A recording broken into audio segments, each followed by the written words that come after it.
Les relations entre le Sénégal et les États-Unis dans ce journal. Le gouvernement et les ferrailleurs trouvent un accord. La tonne de ferraille va coûter 85 000 et 125 000 francs CFA suivant les poids. Un protocole a été signé dans ce sens. Après notre dossier sur la coiffure des dames, nous nous intéressons ce soir à celle des hommes. Ça coûte pas cher de changer de look. Les hommes qui se soucient beaucoup de la qualité des produits et du matériel utilisé.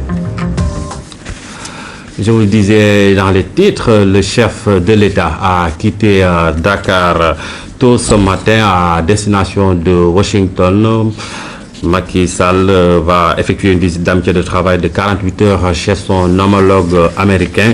Le président de la République qui était il y a quelques moments à la Maison Blanche, Macky Sall, va s'adresser à la presse nationale et internationale.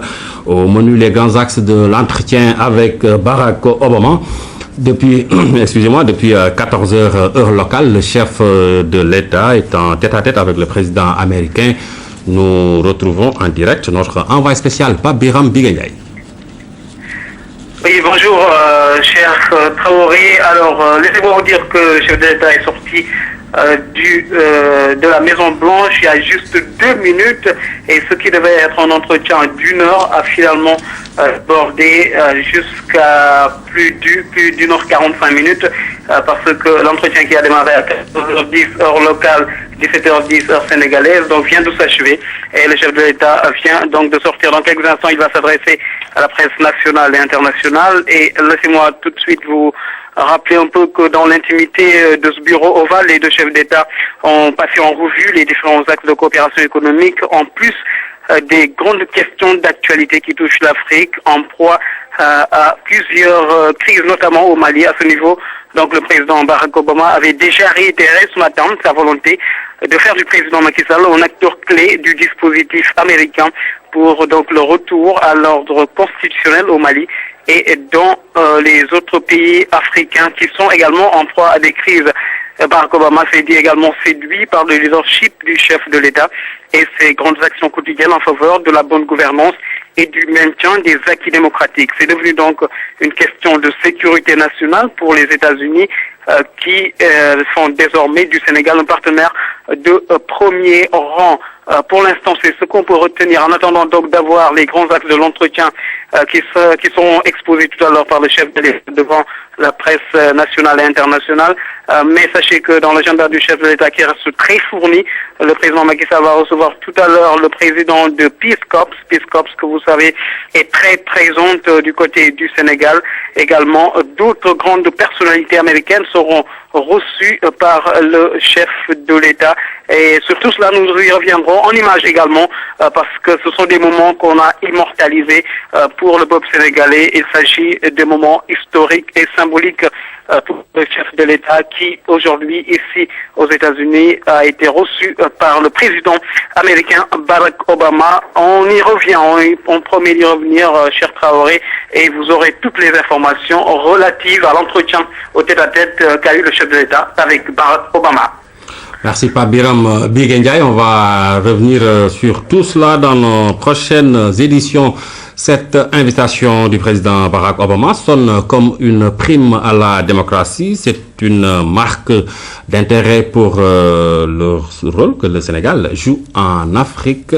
Retour sur les relations entre les deux pays avec l'Aïra Diop.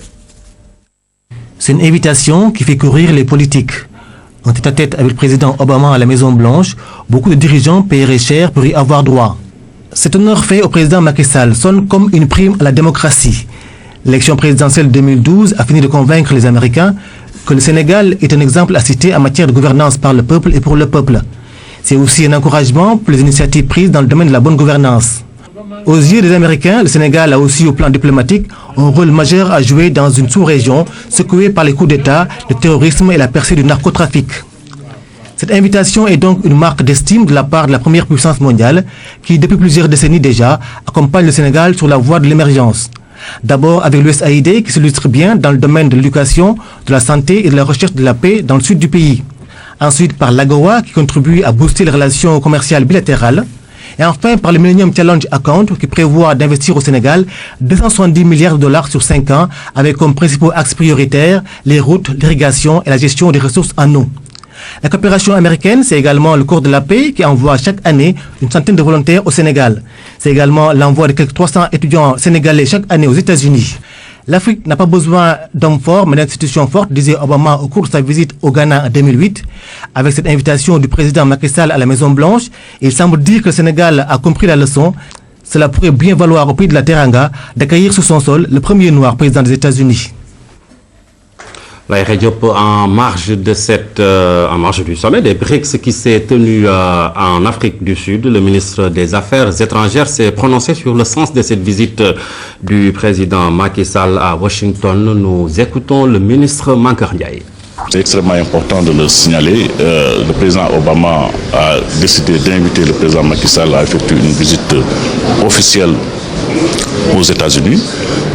Il sera reçu dans quelques heures à la Maison-Blanche. Naturellement, il sera question de coopération bilatérale. Parce que nos relations avec les États-Unis, c'est des relations anciennes, très fortes, très dynamiques, qui couvrent beaucoup de domaines économiques, commerciaux, culturels, techniques, militaires. Et les États-Unis consentent d'importants investissements en Afrique de manière générale et au Sénégal en particulier à travers leur agence de coopération USAID. Nous avons il y a quelques années un mécanisme qu'on appelle le MCA qui permet à certains pays africains qui remplissent un certain nombre de critères, notamment de démocratie et de bonne gouvernance, de bénéficier de dons importants pour mettre en œuvre un certain nombre de projets d'infrastructure. C'est le cas du Sénégal, qui a obtenu il y a quelques années 540 millions de dollars. Donc ils parleront de coopération bilatérale, de la manière dont il faut renforcer cette coopération dans d'autres secteurs. Et naturellement, ils parleront de questions régionales, la situation dans la sous-région, en particulier au Mali et dans d'autres pays. Pour rester dans le cadre de cette visite du chef d'État aux États-Unis, nous recevons sur ce plateau M. Papa Modou Ndiaye, c'est le directeur général adjoint du MCA Sénégal. Bonsoir M. Ndiaye. Bonsoir M. Traoré. Alors M. Ndiaye, actuellement quand on parle des relations entre le Sénégal et les États-Unis, on pense forcément au MCA. Qu'est-ce qui rend ce programme si particulier? Merci beaucoup M. Traoré. En fait, le MCA Sénégal, effectivement, est un programme phare dans la coopération entre les États-Unis et le Sénégal. Parce que le MCC, en tant que tel, comme programme, est déjà un programme innovant. Parce que le ministre des Affaires étrangères l'a rappelé tout à l'heure, le MCC travaille avec des pays qui déjà ont une culture de bonne gouvernance. Le Sénégal en fait partie. Depuis l'avènement du programme en 2004, lancé par le président George Bush en janvier 2004, le Sénégal a toujours été éligible au MCC. Alors, il est aussi important parce que dans le cadre de ce financement-là, nous avons un financement important de 540 millions de dollars à exécuter sur une base de 5 ans, donc qu'on a commencé à exécuter depuis septembre 2010, donc qui est à mi-parcours à ce jour-là, et qui investit des secteurs très importants de la vie économique du Sénégal. Vous avez parlé de pôle de développement économique au Sénégal. On peut savoir lesquels? Alors le MCA Sénégal intervient dans deux zones essentiellement, dans la zone nord et dans la zone sud. Et nous intervenons sur deux projets. Dans la zone nord, le MCA Sénégal intervient dans le domaine de l'irrigation et de la gestion des ressources en eau, dans la zone du Delta, mais aussi dans le département de Podor. Et intervient également dans la réhabilitation de la route nationale entre Châtel et Ndioum sur 120 km et la construction du pont de Ndioum, qui est un pont qui est situé dans la commune de Ndioum sur le Doué, sur une longueur de 150 mètres. Ça, donc, c'est dans la zone nord. Mais dans la zone nord, un volet aussi qui est important dans le cadre de MCA Sénégal, c'est en fait la mise en œuvre des activités foncières. Comme vous le savez, si on intervient dans le domaine de l'irrigation, très souvent, il peut y arriver qu'il y ait en tout cas des tendances à la spéculation. C'est pour ça que le MCA met en avant un programme important de sécurisation foncière pour un peu mettre à l'aise toutes les activités que nous allons mettre dans la zone nord. C'est d'ailleurs un thème d'actualité puisque le Premier ministre lançait hier la Commission nationale de réforme du foncier. Comment vous allez aider l'État du Sénégal à gérer cette question? Effectivement, la question foncière est importante et le MCA Sénégal a une expérience, en tout cas une expertise avérée dans le domaine, parce que dès que nous avons commencé à mener les activités, nous avons fait ce qu'on appelle une analyse de la situation de référence, en commettant déjà un cabinet externe qui a travaillé avec les populations locales, les autorités administratives, les collectivités locales, pour un peu faire la situation de référence et puis regarder quelle est la situation du foncier dans la zone du Delta. Et actuellement, nous avons déjà aussi finalisé cette étude-là et recruté un cabinet qui va nous aider à mettre en œuvre donc, cette sécurisation foncière. C'est pour vous dire que c'est un programme qui est important. Mais pour revenir à votre première question sur les pôles de développement, nous intervenons aussi dans la zone sud, à travers la route nationale numéro 6, qu'on appelle aussi la route du sud. Et nous intervenons dans la section qui quitte entre Ziguinchor et Vélingara, qui est une section qui est très importante pour le développement économique et social de la zone sud du Sénégal, donc notamment la Casamance, parce que étant très dégradée. Donc le MCA Sénégal investira sur ce programme-là un peu plus de 100 milliards pour la réhabilitation de la route nationale numéro 6 entre Ziguinchor et Vélingara, mais aussi la reconstruction du pont de Kolda, qui en fait est dans la commune de Kolda et qui est dans un état de vétusté assez avancé, donc qui est un pont de 91 mètres que nous avons donc réalisé dans le cadre de ce programme-là. Et de façon concrète, vous en êtes où avec la réalisation de ces programmes? Alors, de façon concrète, je dois dire que nous sommes à mi-parcours au niveau donc de l'état d'avancement du projet. Comme je l'ai dit tout à l'heure, nous avons 5 ans pour mettre en œuvre ce programme-là, qui a démarré en réalité en septembre 2010. Donc, il doit se finaliser en septembre 2015. Si vous regardez un peu, donc, nous sommes au début de la deuxième moitié de ce programme-là. À ce jour, toutes les entreprises qui doivent exécuter les projets ont déjà été choisies et il y a même un début de démarrage sur le chantier. Donc, je dois dire que les contrats, globalement, dureront 2 ans environ et il nous reste 2 ans et demi à exécuter le programme. Donc, nous avons en moyenne une marge de 6 mois pour faire exécuter ces projets-là. Je pense que nous serons éventuellement dans les délais pour exécuter. Parce qu'en fait, un des grands problèmes dans l'exécution des projets au Sénégal, c'est que très souvent, à la fin des programmes, on se retrouve avec des retards parce que tout simplement, on n'a pas pu finaliser l'ensemble des projets qui ont été identifiés dans le cadre des programmes. D'accord, vous parlez de l'exécution des projets, on vous reproche souvent une certaine lenteur quand même dans la réalisation des projets du MCA. Qu'est-ce qui explique cette situation? En réalité, je ne parlerai pas de lenteur. Vous savez, pour exécuter un programme aussi important de 540 millions de dollars répartis sur les 2 projets que j'ai cités tout à l'heure, notamment sur un programme de plus de 370 km de route et l'aménagement de presque 50 000 hectares, ces travaux-là nécessitent une préparation. Alors, ce que vous appelez retard, nous, on a profité donc de cette période-là de 2 ans environ pour préparer correctement nos dossiers d'appel d'offres. Nous avons pu faire toutes les études détaillées sur les routes nationales numéro 6 et numéro 2 sur lesquelles nous intervenons, mais aussi dans la vallée du fleuve Sénégal, dans le delta et à Podor. En réalité, ce n'est pas une perte de temps, mais c'était une phase conceptuelle pour laquelle on a mis ça en profit pour un peu préparer de bons dossiers d'appel d'offres. Parce que très souvent, si ce n'est pas bien préparé à la base, il peut y arriver qu'il y ait beaucoup de retard au moment de l'exécution. Ce qu'on a voulu éviter dans le cadre de ce programme-là, c'est pour ça qu'on peut avoir l'impression qu'il y a un retard. Mais en réalité, ce retard-là en tout cas n'est pas réel, parce que tout simplement, durant cette période-là, on a pu faire toutes les études détaillées, nous avons pu lancer le dossier d'appel d'offres, et effectivement, les entreprises qui doivent exécuter ces contrats-là ont été déjà choisies, et beaucoup d'entre elles ont déjà commencé sur le terrain. Et par rapport au choix de ces entreprises donc, qui ont été sélectionnées pour réaliser les grands travaux d'infrastructure du MCA Sénégal, donc il y a beaucoup d'entreprises étrangères. Est-ce que vous ne risquez pas quelque part de vous mettre à dos les tenants du patriotisme économique? Non, je ne pense pas. Parce qu'en réalité, je disais 2 projets, mais nous n'avons pas que 2 entreprises. Parce que pour exécuter ce programme-là d'irrigation et de réhabilitation des routes, nous avons essayé de voir en fait qu'est-ce qui était exécutable à mesure d'homme, en tout cas à travers une entreprise qui était raisonnablement installée, une entreprise qui est capable de faire un travail qu'on demande dans ces activités-là, notamment de réhabilitation des routes et donc d'irrigation. Donc pour nos 2 projets, nous avons 11 contrats de travaux. Et parmi les 11 contrats de travaux, beaucoup d'entreprises sont des entreprises sénégalaises. Et nous avons des procédures de passation de marché qui sont des procédures très rigoureuses. Nous avons fait un appel d'offres international, donc un appel d'offres ouvert, où effectivement des entreprises sénégalaises ont eu à déposer et des entreprises étrangères.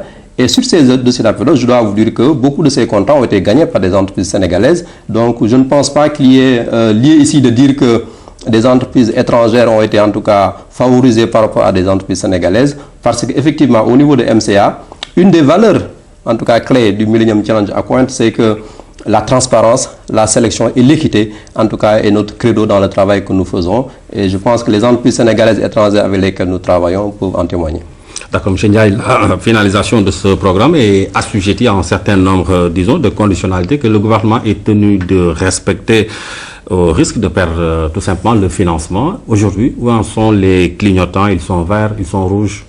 Je dois dire que les clignotants sont verts parce que la preuve en est que le président de la République vient d'être reçu par le président Obama.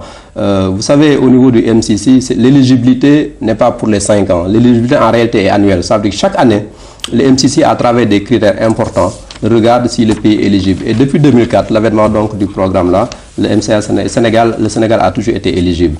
Alors, je dois juste rappeler, pour un peu vous montrer l'engagement des autorités dans le cadre de la mise en œuvre de ce programme-là.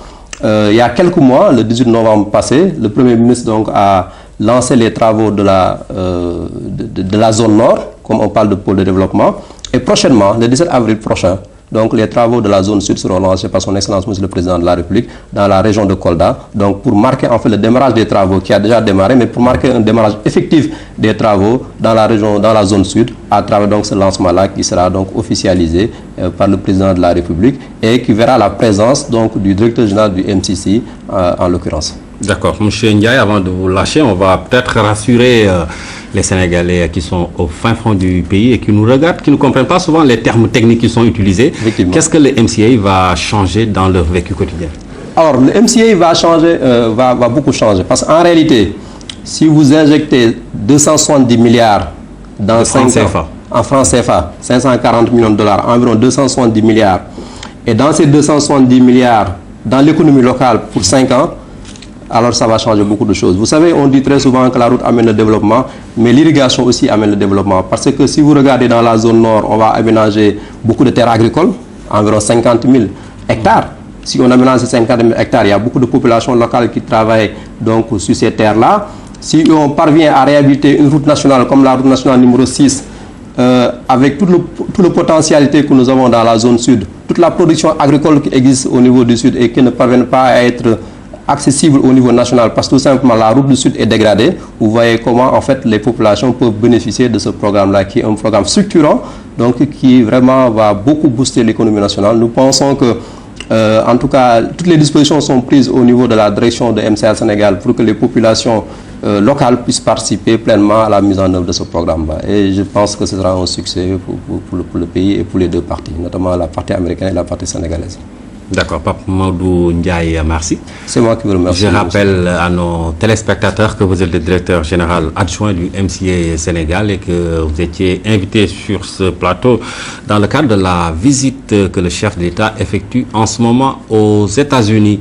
Le 5e sommet des BRICS, le Brésil, la Russie, l'Inde, la Chine et l'Afrique du Sud. Les chefs d'État africains se sont réunis en Afrique du Sud pour définir de nouvelles orientations.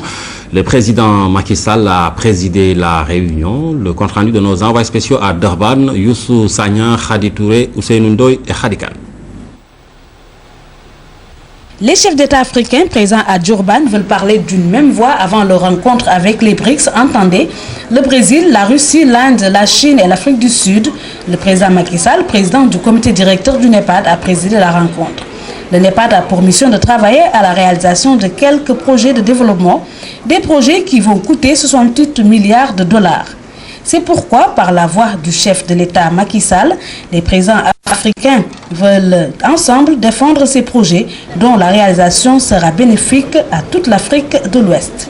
Cette rencontre a eu pour objet d'harmoniser les positions des chefs d'État avant la rencontre entre l'Afrique et les BRICS. J'avais en charge la présentation du projet africain. Vous imaginez que si nous devons prendre une banque de projets qui ne soit pas suffisamment globale et représentative, évidemment, chaque pays ou chaque zone économique régionale pourrait être tenté d'insister sur son projet.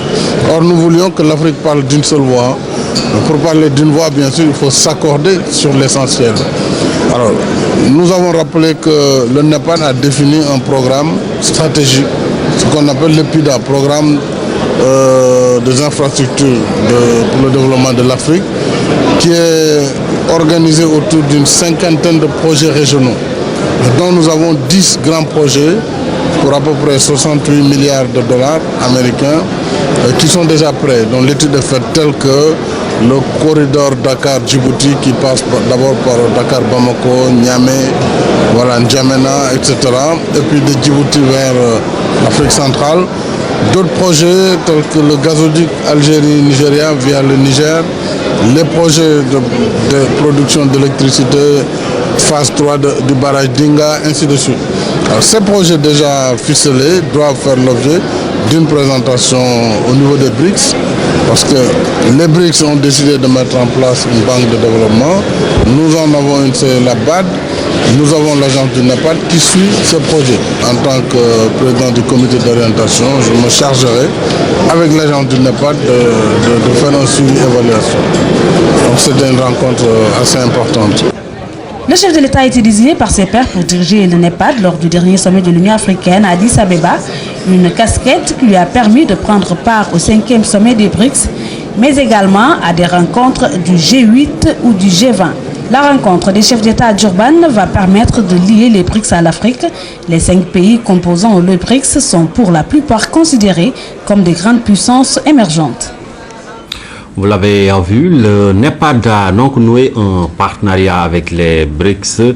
Le président du comité d'orientation de l'institution, le président Macky Sall, a été invité à prendre part au 5e sommet des BRICS à Durban sur le thème les BRICS et l'Afrique. Le président Macky Sall qui a été choisi par ses pairs pour porter leur parole. Parmi les 51 projets que doit réaliser le NEPAD, 8 ont déjà fait l'objet d'une faisabilité. Nous retrouvons nos envoyés spéciaux Youssou Sagna, Khadi Touré, Ousseynou Ndoye et Khadi Kane.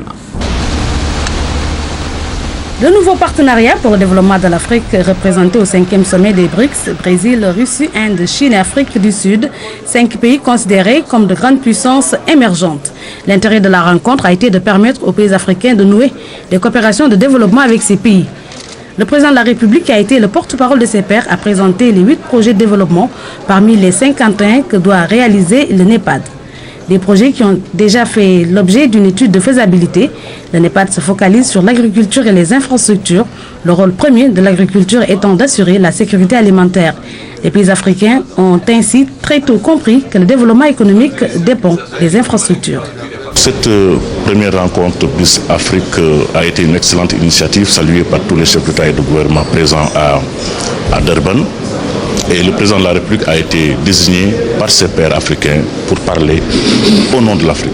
Et dans son message adressé aux BRICS, le chef de l'État a insisté sur la question des infrastructures en Afrique, le développement des infrastructures et le financement des infrastructures en Afrique, en informant les membres des BRICS qu'il y a au total 51 projets d'infrastructures qui ont été recensées sur le continent et qui prennent en compte les préoccupations des 5 régions de l'Afrique. Et sur les 51 projets recensés, il y a 8 qui ont déjà connu des études de faisabilité très avancées. Et donc il fallait travailler pour mobiliser les ressources pour le financement de ces 8 projets qui ont été listés. Et comme vous l'avez rappelé, pour un coût global de 68 milliards de dollars. C'est énorme, mais également c'est peu. Et je pense que les BRICS ont été très sensibles à cette démarche du président et surtout à la priorité que l'Afrique accorde à un certain nombre de domaines. Le président a listé 3 domaines essentiels, il y en a d'autres naturellement, mais le premier domaine c'est l'énergie, extrêmement importante pour le développement économique et social. Le deuxième domaine c'est l'agriculture et le troisième les infrastructures. Donc la coopération Afrique-BRICS va tourner essentiellement autour de ces 3 ordres de priorité. La mobilisation des ressources pour la réalisation des projets de développement du NEPAD pose problème, mais l'institution s'active déjà et compte sur ses partenaires comme le G8, le G20 ou encore la Chine. Pour l'occasion, le président Macky Sall a demandé au président Vladimir Poutine d'organiser une table ronde avant le sommet du G20, une demande acceptée par le président russe. Le président a également proposé au président Vladimir Poutine, qui va être l'hôte du prochain G20 à Saint-Pétersbourg, d'organiser en marge du G20 de Saint-Pétersbourg une table ronde sur le financement des infrastructures en Afrique, et le président Poutine a accepté avec plaisir cette proposition. Il verra avec ses pairs les modalités de la tenue de cette table ronde en marge du G20. L'autre confirmation, parce qu'on le savait déjà, importante pour le futur des relations entre l'Afrique et les BRICS, c'est la décision prise par les BRICS de créer une banque de développement, une banque des BRICS. Et cette banque, si elle venait à être mise en place permettrait d'assurer le financement de beaucoup de projets d'infrastructure qui concernent la coopération entre l'Afrique et les BRICS. Les BRICS sont considérés comme un nouveau groupe dynamique avec un poids politique et économique très important, donc un accès au capital capable d'influencer de nouveaux investissements en Afrique. L'Afrique du Sud accueille pour la première fois le sommet des BRICS depuis son adhésion officielle au sein de ce groupe en décembre 2004. Le Sénégal va poursuivre le gel des licences de pêche aux armateurs étrangers pour protéger les ressources halieutiques du pays.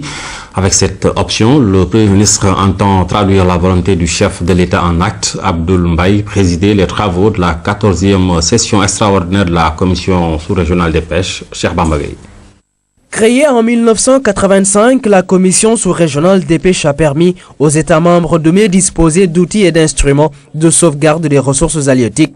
Cette 14e session extraordinaire se tient dans un contexte marqué par la raréfaction de ces ressources. En 28 ans d'existence, l'accroissement des moyens reste toujours une priorité.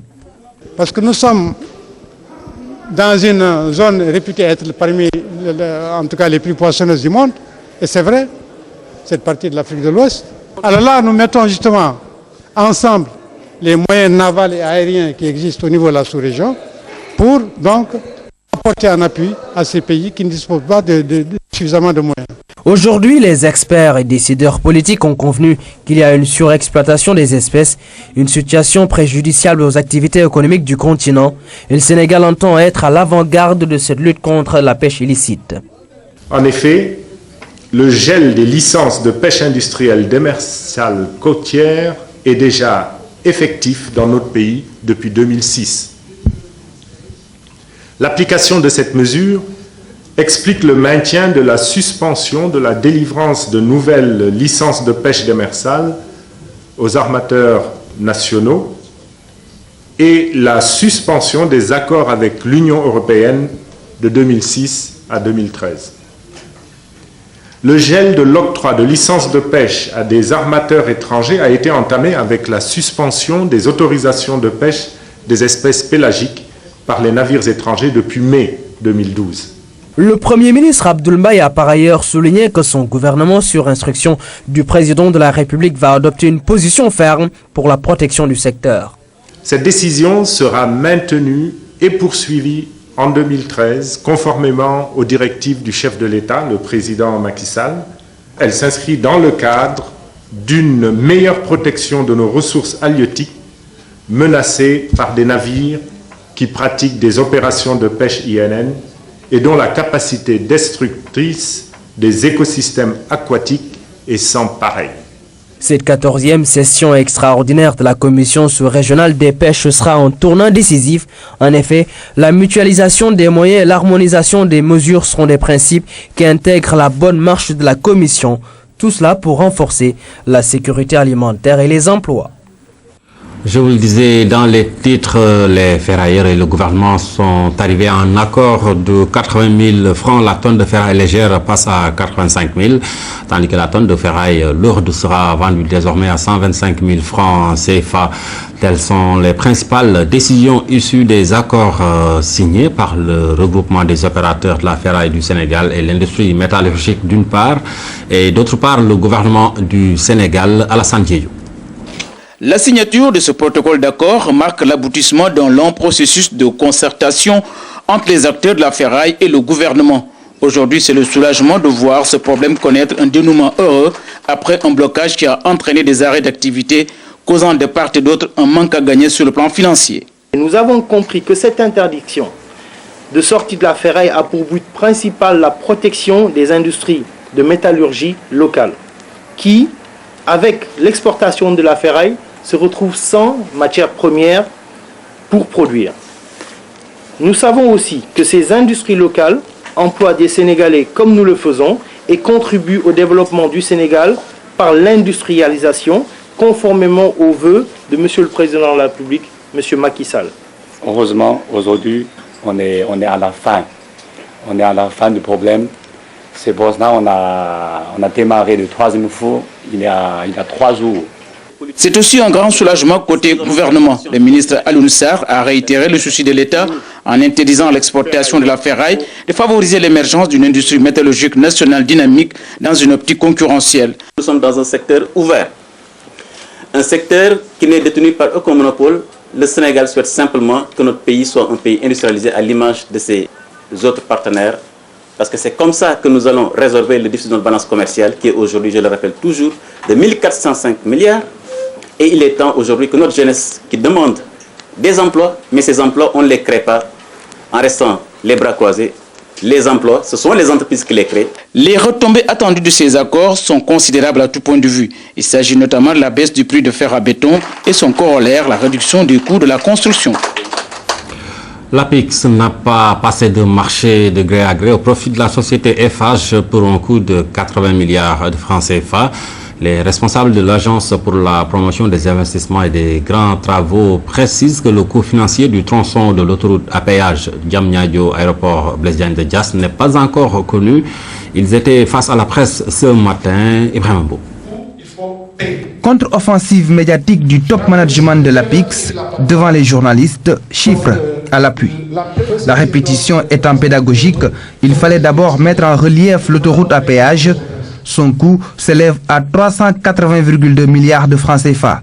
Le financement est assuré suivant le modèle PPP, partenariat public-privé. La concession, c'est l'affaire de la société Eiffage pour 30 ans. Aujourd'hui, l'autoroute à péage est appelée à connaître des évolutions. AIBD est né. Donc il fallait continuer le projet jusqu'à AIBD. C'est beaucoup plus cohérent. Parce qu'on ne peut pas avoir un aéroport et 17 km sans liaison avec Diamniadio, ce n'est pas possible. Donc le gouvernement a dit, mais il faut continuer ce projet-là. Cette semaine, le prolongement de l'autoroute à péage a fait débat dans la presse. Un communiqué du syndicat national du bâtiment et des travaux publics a accusé l'APIX d'avoir passé un marché de gré à gré avec Eiffage Sénégal, montant 80 milliards de francs CFA. Une information démentie. Comme on parle de 80 ou de 100 milliards, ça n'engage que ceux qui l'ont annoncé. Donc nous, on maintient que le marché n'étant pas encore signé, son montant final n'est pas encore connu. Les responsables de l'APIX ont également apporté des éclairages par rapport au contrat complémentaire. Selon eux, c'est une procédure autorisée par la loi. Le code des marchés publics n'est pas applicable parce que la loi CET dit que lorsqu'il s'agit de faire une infrastructure destinée à être incorporée au domaine public artificiel de l'État, avec l'implication d'un privé, il y a une obligation d'appliquer les dispositions de la loi CET. Dans le même temps, le législateur a estimé qu'il fallait également introduire la notion de contrat complémentaire. Le tronçon de l'autoroute à péage Diamniadio AIBD est long de 16 km 500. Les travaux devraient durer environ 22 mois. 50 nouveaux minibus arrivent à Touba pour le transport urbain. C'est dans le cadre de la modernisation du secteur. Le coût du projet, 4 milliards à terme. Les transporteurs de la ville sainte auront 200 minibus. Alioune Badarakan. 50 minibus pour développer le transport urbain dans la ville sainte. Les promoteurs du projet voient grand. Il s'agit de moderniser à terme le secteur des transports dans la deuxième agglomération du Sénégal. C'est le fruit d'une profonde réflexion menée par des consultants de renommée mondiale, supervisés par un comité opérationnel restreint, placé sous l'égide de l'Agiroute et comprenant le CETUD. Cette réflexion a abouti à des propositions pertinentes pour moderniser les modes de déplacement et améliorer les aménagements urbains dans la cité religieuse et les localités polarisées. Clé en main, les transporteurs de Touba peuvent prétendre à un lendemain qui chante. Mieux, ils pourront compter sur un réseau routier moderne. Touba est en chantier. Les infrastructures routières constituent un important volet du développement des transports. L'État a commencé à faire des efforts en ce sens pour la modernisation des infrastructures routières. Nous allons amplifier en tirant les leçons de ce qui a été fait à travers l'AFTU, le CETUD et d'autres initiatives en ce sens. Nous allons amplifier l'accompagnement pour le renouvellement des systèmes de transport. mais les populations aussi ont un rôle important à jouer. Ce rôle consiste à refuser d'entrer dans des épaves. Déjà 1200 emplois ont été créés. À l'issue du projet, 200 minibus vont circuler dans la ville sainte. Le coup de la tête chez les hommes, après donc notre dossier sur les femmes, dans les salons modernes, il te faut 2000 à 2500 francs. Chez les coiffeurs traditionnels, il suffit d'avoir entre 400 et 700 francs pour changer de look. Le souci des hommes, c'est de s'assurer de la bonne qualité des produits et du matériel utilisé. Thurodien a promené sa caméra. Les femmes choisissent de dépenser des centaines de milliers de francs pour se faire coiffer.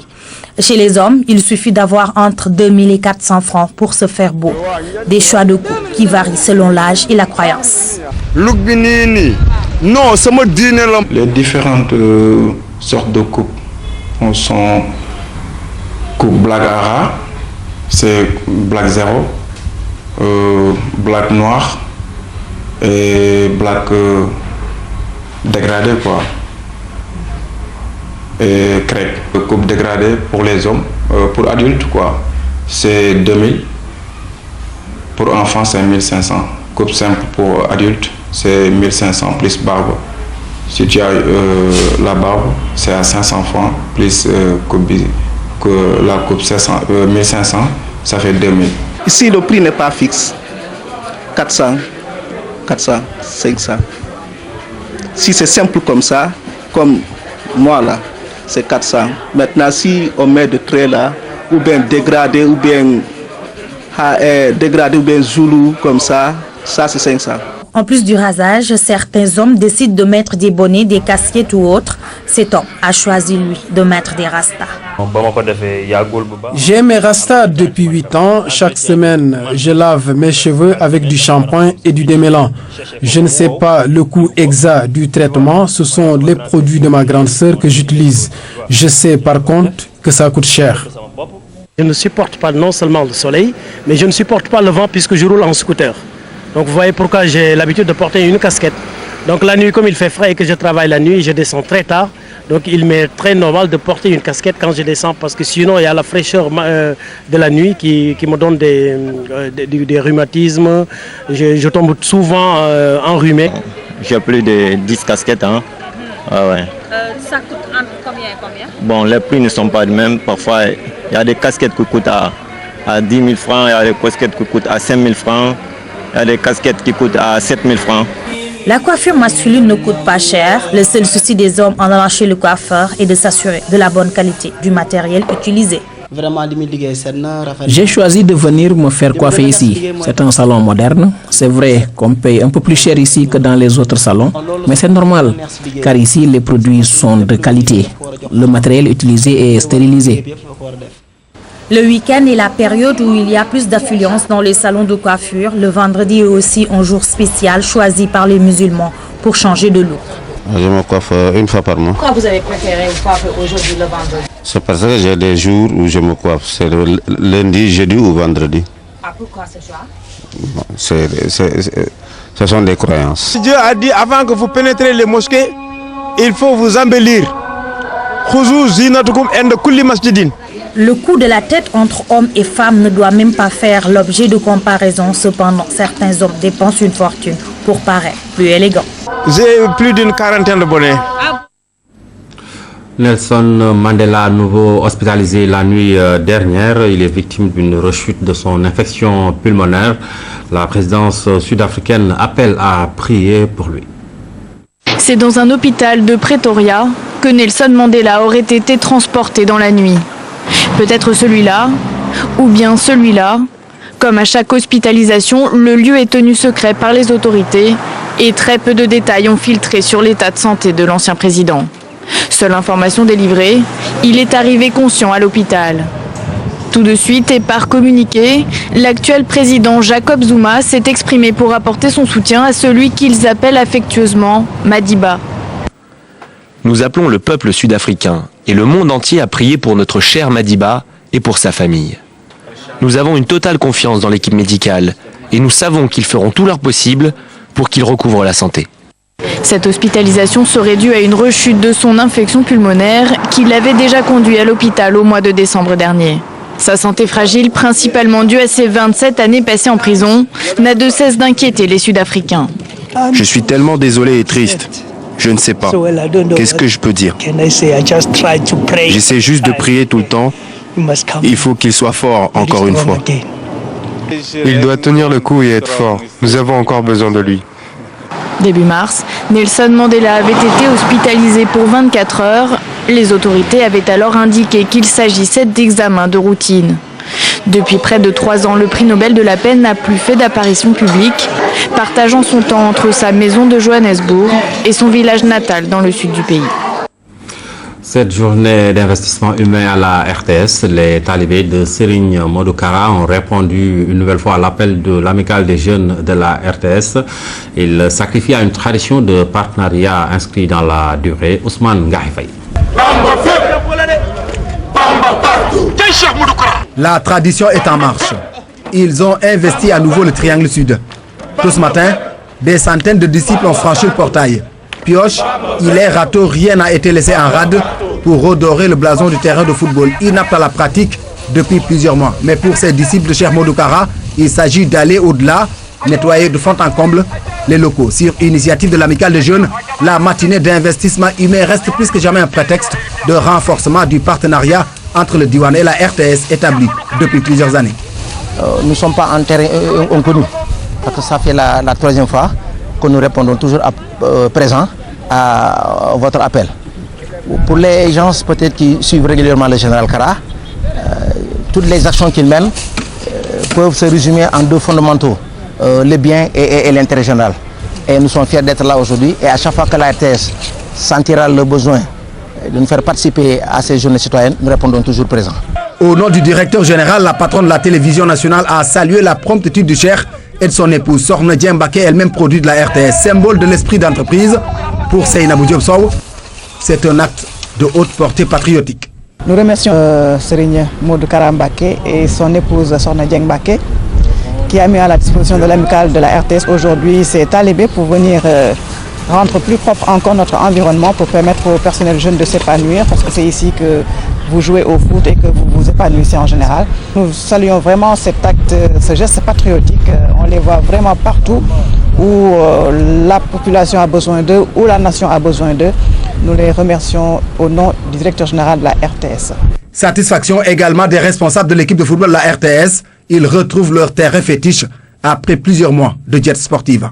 On remercie la direction générale, surtout le directeur général M. Racine Tala, qui nous a beaucoup aidé aussi l'amicale des jeunes de la RTS.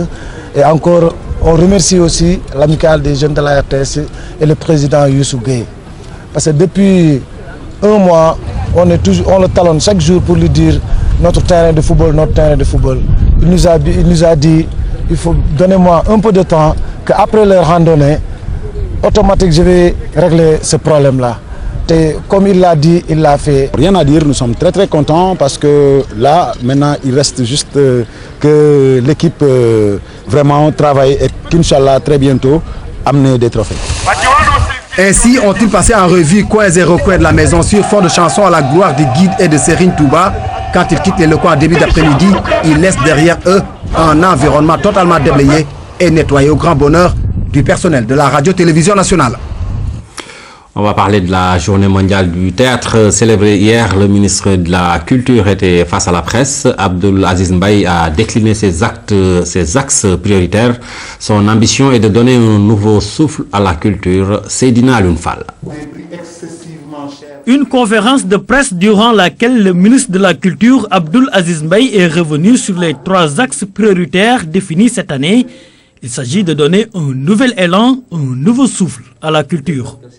S'agissant de l'élaboration du statut des artistes, il s'agit en l'occurrence de leur assurer une certaine protection sociale, qu'il s'agisse d'assurance maladie, de retraite ou de sécurité sociale. S'agissant de la mise en place de la société de gestion collective, il s'agit pour ma part de faire en sorte que les acteurs culturels soient associés à la gestion de leurs droits. S'agissant enfin de la valorisation de la diversité culturelle. La tournée nationale que nous avons engagée, en commençant par la Casamance, et qui va concerner les 14 régions du Sénégal, a bien débuté à Ziguinchor. Cette année, des ruptures seront notées, entre autres dans la gestion des financements destinés aux productions. Distribution des subventions et aides à la production de films, mais aussi à la production de livres, seront revues. On les reverra simplement pour que les bénéficiaires de ces subventions-là soient obligés de rendre compte de l'utilisation qu'ils font des fonds que l'État met à leur disposition. Bonne nouvelle, le fonds de promotion de l'industrie cinématographique créé en 2002 sera doté d'un montant de 2 milliards de francs CFA par an à partir de cette année. Le tandem Dakar-Paris débute aujourd'hui. Il s'agit d'une saison culturelle croisée entre Dakar et Paris. Le projet a été lancé le 5 décembre dernier par les maires Khalifa Sall et Bertrand Delanoë. La première saison verra la participation d'une 50aine d'artistes parisiens. Le programme va s'étaler sur 3 mois. Aïda Mamadou Diop. Fruit de la coopération franco-sénégalaise, le tandem Paris-Dakar est l'occasion pour la mairie de Dakar et celle de Paris de renforcer les liens culturels entre les deux villes. Il s'agira lors de cette édition dénommée Paris à Dakar de voir des artistes parisiens à l'œuvre. Le tandem sera une occasion pour renforcer des capacités. Certains acteurs parisiens qui ont un professionnalisme un peu plus soutenu, plus souligné que des acteurs culturels dakarois vont mettre à leur disposition évidemment cette expertise. Le tandem n'a pas uniquement comme objectif l'échange sur le plan culturel. C'est également une façon de consolider l'entente et la compréhension entre les deux capitales.